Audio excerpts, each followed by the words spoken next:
Aha! Ia te uită, baloanele de săpun.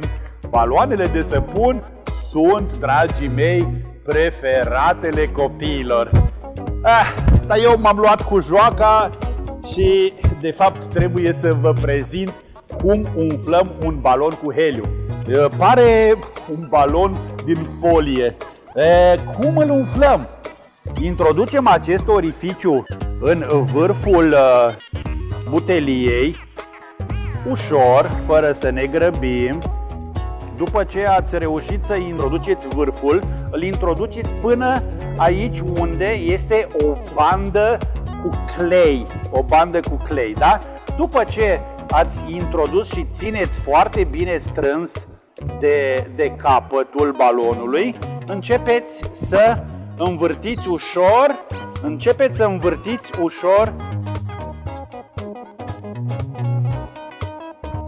După ce s-a umflat, trageți înapoi, învârtiți în sens invers ca să închidem butelia cu heliu și ținem presat aici până când se lipește acest capăt, da?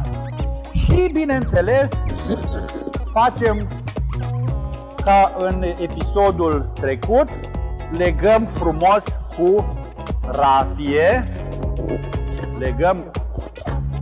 putem să strângem bine. Am legat cu rafie balonul, facem un nod sau două, mai bine două, da? La început e mai greu că nu avem îndemânare, dar după ce umflăm primul balon, deja ne obișnuim. Și ia te uită, balonul nostru cu heliu este, atenție, din rozetă trebuie să dați foarte, foarte ușor, pentru că această butelie are presiune destul de mare și atunci o să vă surprindă. Dar nu e greu, nu e greu. Uitați, eu am reușit din prima. Mă rog, am mai umflat baloane cu heliu, dar ca să înțelegeți dumneavoastră, am făcut așa mai încetișor, da? Vă plac baloanele? Păi, unde găsiți butelie cu heliu? Unde găsiți baloane?